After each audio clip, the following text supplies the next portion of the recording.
여러분, 안녕하십니까? 오늘 제가 아주 중요한 이야기를 하나 가지고 왔습니다. 살면서 이것만큼은 절대로 입 밖으로 내서는 안 되는 것들이 있습니다. 아무리 친한 사람이라도, 아무리 가까운 가족이라도 말입니다. 70평생을 살아오신 분들이라면 아시겠지만, 한 번 내뱉은 말은 주워 담을 수가 없습니다. 특히 오늘 제가 말씀드릴 이 5가지는 말 한마디 잘못했다가 평생 쌓아온 관계가 한순간에 무너지고 노후가 불행해질 수 있는 아주 위험한 것들입니다. 제 이웃에 사시던 박 선생님이라는 분이 계셨습니다. 평생 성실하게 사시고 자식들도 잘 키우신 분이었는데 말 한마디 잘못하셔서 자식들과 연락도 끊기고 혼자 쓸쓸하게 사시다가 돌아가셨습니다. 정말 안타까운 일이었습니다. 여러분은 절대 그렇게 되시면 안 됩니다. 그래서 오늘 이 영상을 끝까지 보시고 꼭 명심하셔야 합니다. 자, 그럼 지금부터 목에 칼이 들어와도 절대 말하지 말아야 할 5가지를 말씀드리겠습니다. 첫 번째, 자식들 앞에서 재산 이야기를 절대 하지 마십시오. 여러분, 이게 정말 중요합니다. 제 주변에만 해도 이 때문에 가정이 파탄난 경우를 수도 없이 봤습니다. 명절에 자식들이 다 모였을 때 술 한잔 드시고 기분이 좋아지셔서 이런 말을 하시는 분들이 계십니다. 야, 아빠가 말이야, 여의도에 아파트 한 채 있고 은행에 적금도 얼마 있고 주식도 좀 하고 있어. 이렇게 말씀하시면 어떻게 될까요? 그 순간부터 자식들 머릿속에는 계산기가 돌아가기 시작합니다. 아무리 효자효녀라고 해도 마찬가지입니다. 인간의 본성이 그렇습니다. 돈 앞에서는 부모 자식도 없다는 말이 괜히 있는 게 아닙니다. 특히 자식이 여럿이면 더 큰일입니다. 형은 얼마 받을 것 같고 나는 얼마 받을 것 같고 이런 생각을 하기 시작하면 형제간에 금이 가기 시작합니다. 아직 부모님이 살아계신데도 말입니다. 제가 아는 어떤 분은 자식들 앞에서 우리 집 이 아파트가 지금 시세로 15억이야 라고 말씀하셨다가 큰일 났습니다. 그날 이후로 큰아들이 아버지, 그 아파트 제 명의로 미리 넘겨주시면 안 돼요? 증여세 아낄 수 있잖아요. 이러기 시작하더랍니다. 둘째 딸도 언니는 시집갈 때 금부치도 많이 받았으니까 아파트는 제가 받아야 돼요. 이러면서 싸우기 시작했고요. 결국 그 집안은 부모님이 돌아가시기도 전에 자식들끼리 법정 싸움까지 가게 됐습니다. 정말 비극이 따로 없었습니다. 여러분, 재산이 있으시든 없으시든 자식들 앞에서는 절대 구체적인 액수나 내역을 말씀하시면 안 됩니다. 아빠는 딱 생활비 정도만 있어. 너희한테 물려줄 건 별로 없다. 이 정도로만 말씀하시는 게 가장 좋습니다. 실제로 재산이 많으셔도 마찬가지입니다. 자식들이 부모님 재산 때문에 싸우는 걸 보시고 싶으십니까? 절대 아니시겠죠. 그러니 재산 이야기는 입 밖에 내지 마십시오. 그리고 한 가지 더 중요한 게 있습니다. 어느 자식한테 얼마 줄 거다, 누구한테는 집을 주고 누구한테는 현금을 준다.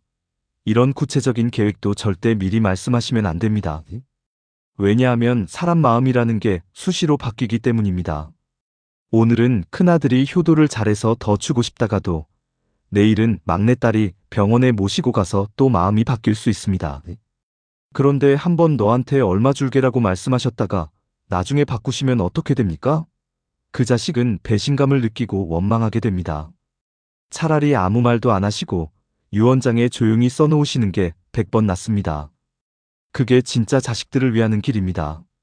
두 번째, 다른 자식들 앞에서 한 자식만 칭찬하지 마십시오. 이것도 정말 조심하셔야 합니다. 부모님들은 무심코 하시는 말씀인데 듣는 자식 입장에서는 칼로 가슴을 찌르는 것 같은 말들이 있습니다. 우리 큰애는 참 효자야. 매달 용돈도 꼬박꼬박 보내주고 둘째는 공부도 잘해서 서울대 나왔잖아. 이런 말을 다른 자식들이 듣고 있는 자리에서 하시면 어떻게 될까요? 못한 자식들은 속으로 엄청난 상처를 받습니다. 겉으로는 아무렇지 않은 척해도 마음속 깊이 응어리가 생깁니다. 아, 나는 부모님 눈에 그렇게 못난 자식이구나. 형만 예뻐하시는구나. 이런 생각이 쌓이고 쌓이면 나중에는 부모님을 원망하게 됩니다.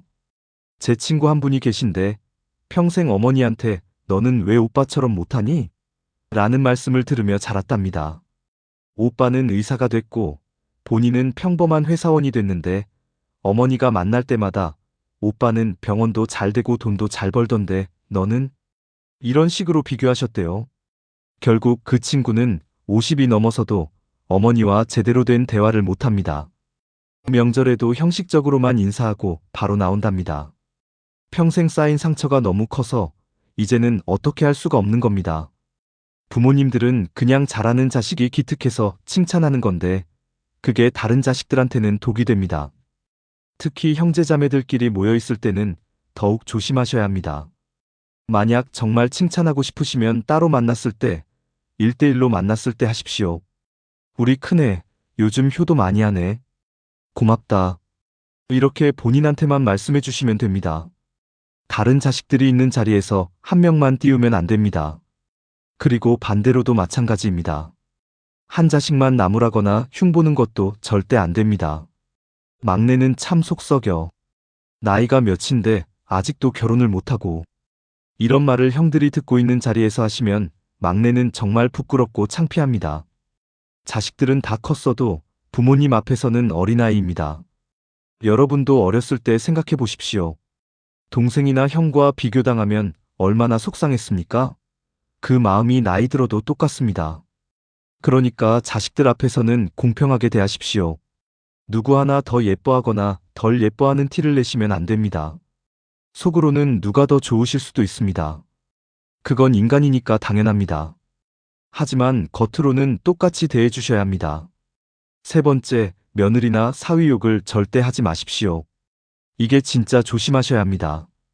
특히 친구들이나 친척들 모임에서 술 한잔 하시면서 하시는 분들이 많으신데 정말 위험합니다. 우리 며느리는 말이야, 밥도 제대로 못해. 우리 아들이 고생이야. 사위 녀석이 돈을 못 벌어. 우리 딸이 고생한다니까. 이런 말씀들 하시죠? 문제는 이런 말이 100% 당사자 귀에 들어갑니다. 세상에 비밀이라는 게 없습니다. 여러분이 친구한테 한 말이 그 친구의 며느리한테 가고 그 며느리가 또 아는 사람한테 얘기하고 그렇게 돌고 돌아서 결국 여러분의 며느리나 사위 귀에 들어갑니다. 그럼 그때부터 관계가 틀어집니다. 며느리나 사위가 시어머니가 뒤에서 저를 그렇게 욕하고 다니셨구나. 시아버지가 저를 그렇게 생각하셨구나. 이런 생각을 하게 되면 이제는 진짜 회복이 안 됩니다. 제가 아는 어떤 할머니는 경로당에서 친구들한테 우리 큰며느리는 요리도 못하고 집안 살림도 엉망이야 라고 말씀하셨답니다. 그런데 그 얘기를 들은 친구 중 한 분이 자기 며느리한테 얘기했고 그 며느리가 또 다른 사람한테 얘기하다가 결국 그 할머니 며느리 귀에 들어갔습니다. 그날 이후로 며느리가 시댁에 발을 끊었습니다. 명절에도 안 오고 전화도 안 받고요. 아들이 혼자 오는데 얼마나 마음이 아프시겠습니까? 나중에는 손주들도 못 보게 됐답니다. 말 한마디 잘못하신 게 이렇게 큰 화를 부른 겁니다. 며느리나 사위는 피를 나눈 자식이 아닙니다. 그러니까 더더욱 조심하셔야 합니다. 진짜 자식은 뭐라고 해도 피를 나눴으니까 결국은 돌아오지만 며느리 사위는 한번 마음이 떠나면 영영 돌아오지 않습니다. 불만이 있으셔도 참으십시오. 정 말씀하고 싶으시면 본인한테만 조용히 부드럽게 말씀하십시오. 절대로 남들한테 얘기하시면 안 됩니다. 그리고 또 한 가지, 자기 자식한테도 배우자 욕을 하시면 안 됩니다. 야, 내 마누라가 이렇더라, 저렇더라. 이러시면 아들이 처음에는 네, 어머니하고 들어도 계속 들으면 지칩니다. 나중에는 어머니가 자꾸 우리 마누라 욕하신다고 마누라한테 얘기하게 되고 그럼 또 관계가 나빠집니다. 부부는 한 몸입니다. 아무리 부모라도 그 사이에 끼어들면 안 됩니다. 그게 자식을 위하는 길이고 여러분의 노후를 편안하게 보내는 길입니다. 네 번째, 과거에 도와준 일을 절대 들먹이지 마십시오. 이것도 정말 많은 분들이 실수하시는 부분입니다. 내가 너 대학 등록금 다 냈잖아. 내가 너 결혼할 때 집 마련해줬잖아. 내가 너 사업할 때 돈 얼마나 됐는데. 이런 말씀들 하십니다. 하시는 분은 그냥 사실을 말씀하시는 건데 듣는 자식 입장에서는 정말 듣기 싫은 말입니다. 마치 너는 나한테 빚진 사람이야. 평생 갚아야 해. 라고 말씀하시는 것처럼 들립니다. 특히 자식들이 뭔가 부모님 뜻대로 안 할 때 화가 나셔서 이런 말씀을 하시는 경우가 많은데 이건 정말 최악입니다. 내가 너를 이렇게 키워줬는데 이게 효도냐? 이런 식으로 말씀하시면 자식들은 정말 숨이 막힙니다. 제가 아는 어떤 아버지는 아들이 회사를 그만두고 하고 싶은 일을 하겠다고 했을 때 내가 너 대학 보내느라 돈이 얼마나 들었는데 지금 안정적인 회사를 때려치우겠다고? 이렇게 말씀하셨답니다. 그 아들은 그 말을 듣고 정말 큰 상처를 받았대요. 아, 아버지가 저를 키우신 게 투자였구나. 이제 그 투자금을 회수하려고 하시는구나. 이런 생각이 들면서 아버지에 대한 감정이 싹 식어버렸답니다. 부모가 자식한테 해주는 건 당연한 겁니다. 자식을 낳기로 결정한 건 부모니까요. 자식이 부모한테 감사하는 마음을 가져야 하는 건 맞지만 그걸 부모가 직접 입으로 말하면 안 됩니다. 진짜 효자, 효녀는 부모님이 말하지 않아도 알아서 합니다. 부모님이 얼마나 고생하셨는지, 얼마나 희생하셨는지 다 압니다. 그런데 부모님이 직접 내가 너한테 이렇게 해줬다고 말씀하시면 오히려 역효과가 납니다. 그리고 한 가지 더, 과거에 도와준 걸 들먹이면 자식들이 앞으로 도움을 청하기 어려워집니다. 이번에 또 도와달라고 하면 나중에 또 그 얘기 들을 텐데. 이런 생각이 들어서 정작 어려울 때 부모님께 말씀을 못 드립니다. 그래서 제가 드리는 조언은 이겁니다. 자식한테 해주신 일은 다 잊으십시오. 그냥 해줄 때 기분 좋게 해주시고 그 다음에는 까맣게 잊어버리십시오. 그게 자식도 편하고 여러분도 편합니다. 받은 건 자식이 기억하게 놔두시고 주신 건 여러분이 잊으십시오. 그게 진짜 부모의 사랑입니다. 5번째, 건강이 안 좋다는 말을 함부로 하지 마십시오. 마지막으로 이것도 정말 중요합니다. 나이가 드시면 여기저기 아픈 데가 생기는 게 당연합니다. 무릎도 아프고 허리도 아프고 소화도 안 되고 그렇습니다. 그런데 이걸 자식들한테 너무 자주 말씀하시면 문제가 생깁니다. 어떤 분들은 자식들한테 관심받고 싶어서 일부러 더 아픈 척 하시기도 합니다. 엄마 요즘 너무 아파. 어지럽고 숨도 차. 이런 말씀을 자주 하시면 처음에는 자식들이 걱정하고 병원도 모시고 갑니다. 하지만 계속 그러시면 나중에는 늑대가 나타났다고 거짓말한 양치기 소년처럼 됩니다. 자식들이 또 시작이시네 이러면서 대수롭지 않게 생각하게 됩니다. 그러다가 정말로 큰 병이 생겼을 때는 제대로 대응을 못합니다. 제 지인 중에 한 분이 어머니가 워낙 자주 아프다 하셔서 대수롭지 않게 생각했답니다. 그런데 어느 날 정말 심각한 상태가 됐을 때도 어머니 또 그러시나 보다 하고 넘겼다가 나중에 큰일 날 뻔했답니다. 다행히 이웃분이 119를 불러서 살아나셨지만요. 그 이후로 그 아들이 얼마나 자책을 했겠습니까? 내가 진작 알아챘어야 했는데 하면서요. 하지만 사실은 어머니가 평소에 너무 자주 아프다고 하셔서 그렇게 된 겁니다. 건강 문제는 심각할 때만 말씀하십시오. 평소에 조금 불편한 건 그냥 참으시고 정말 병원 가야 할 정도로 심각할 때만 자식들한테 말씀하십시오. 그리고 또 중요한 게 하나 있습니다. 건강 문제로 자식들한테 죄책감을 주시면 안 됩니다. 내가 너희들 키우느라 고생해서 이렇게 병이 생겼다. 너희들 때문에 내 인생 다 바쳤더니 이제 나는 늙고 병들었다. 이런 말씀 절대 하시면 안 됩니다. 자식들은 그런 말을 들으면 정말 괴롭습니다. 효도하고 싶어도 죄책감 때문에 하는 효도는 진심이 아닙니다. 억지로 하는 거죠. 그런 관계는 오래 못 갑니다.